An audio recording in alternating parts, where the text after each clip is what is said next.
Tesla CEO Elon Musk posting on X saying Tesla will spend over $500 million expanding the Supercharger network to create thousands of new chargers this year. This comes after the electric vehicle maker laid off the employees who ran the EV charging team.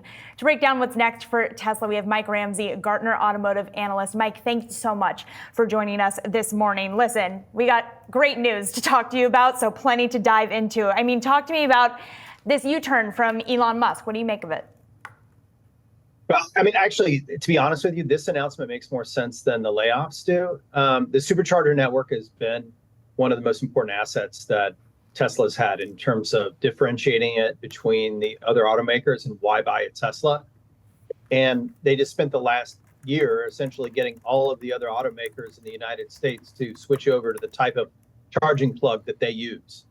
And by doing that, they actually open up that network to become a significant source of new revenue. So the layoffs, maybe that is a cost optimization effort as they try to get their operations in line. But the investment in the network actually makes a lot of sense and might be a real benefit to them in the long term as a new source of revenue.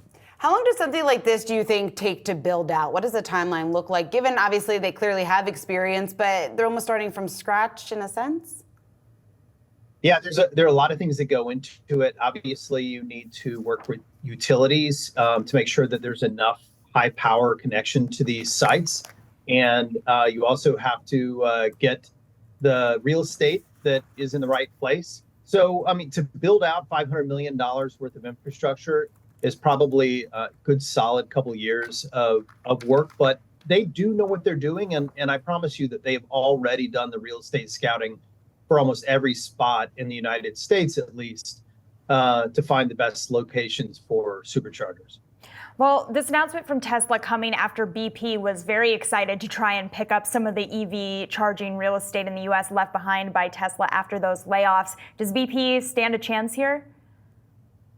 Yeah, listen. I mean, it's not exactly like the liquid fuel refueling market, but especially at the beginning, it was very different.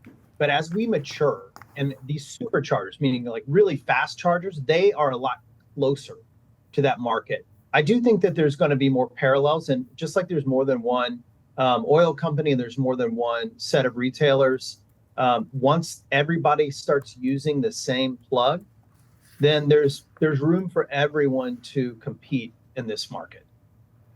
Let's talk about one of the other big question marks that's hanging over the heads of a lot of investors in Tesla. It has to do with their automated driving, their full self-driving. And Elon Musk was out earlier this week, last night, saying that he's actually saying that the Cybertruck full self-driving is only a few months away. How realistic do you think that timeline is? And just give us your sense just of where Tesla stands within this race in full service driving here and self-driving here, and what exactly that ultimately means here for the space at large.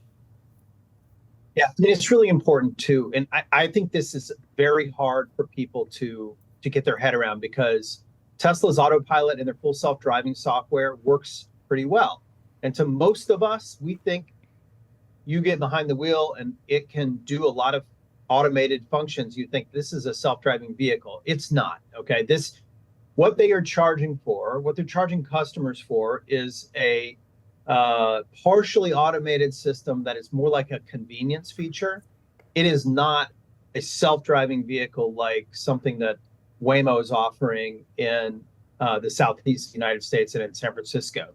So when Tesla talks about this service improving and rolling out, they are not really playing in the same field as many of the, I would say, fully autonomous robocab type providers are playing. That said, their system keeps getting better and better, and they can make money selling it because it's a nice feature and that people like to have. And Tesla has promised that in August, they're going to unveil their new robocab that can essentially be a full self-driving vehicle. My expectation is that vehicle will not be the same thing that you and I can buy, or even the Cybertruck full self-driving. This will be a vehicle that has a lot more equipment on it, more computers, more sensors, things that are not part of a standard Tesla self-driving vehicle. So, Mike, just taking a step back, one thing that confuses me about the challenges that Tesla has faced is that Elon is in a world where this technology is existent from some of his competitors. Why not just go get those people who can make Teslas get on board and kind of get a step ahead in this EV full self-driving race? What is it about Tesla's approach that is different than those other competitors in the space that could be the reason they're a little bit behind? Well, I think that they've always done the same thing, which is they want a low-cost, high-volume approach. So they're looking at it like, hey, how can we get this system into the hands of as many people as possible using the cheapest equipment as possible at scale, and then try to, I don't want to say crowdsource data and behavior to keep improving our system. That way of doing it, it can provide a system to you and me that feels nice, but is not really safe. And they've been very clear about putting a system out there that requires the driver to still be paying attention. It can do a lot of things, but you and I have to jump in if something goes wrong and take control of the vehicle. The other people that they're competing against are not trying to do that. They are trying to create a fully automated system where there is no need for a driver ever. So they have way more compute power on there. They have redundant systems. They have way more sensors. In other words, they have a much, much more expensive product out on the road than what Tesla is trying to do. So when Elon says, hey, we're going to be able to do this, what he's doing is kind of effectively like saying, hey, I'm going to try to take a wedding pictures with my iPhone versus having a professional photographer out there with a $20,000 Nikon shooting. That's what we're comparing. Now, that iPhone camera keeps getting better and better, but it's still not the same as a professional camera.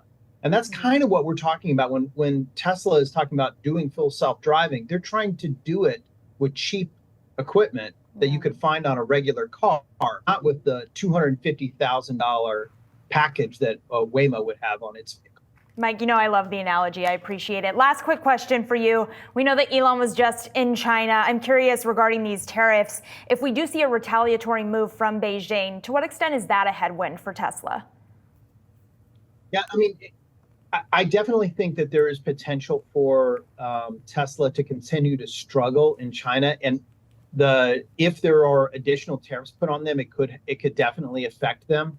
That said, I think that Tesla's bigger problem in China is that the Chinese automakers continue to get better and better, and they can offer lower priced vehicles that are very competitive. And unlike in this market where Tesla really is a dominant player, in China, there are a lot of good players. You mentioned one, Zeekr is just one of many that are offering EVs in China and at a much lower price point. And also, importantly, these vehicles look good. This is not China 10 years ago. You know, the vehicles have slick designs. They have nice interfaces on the interior and even have some features that Tesla doesn't have.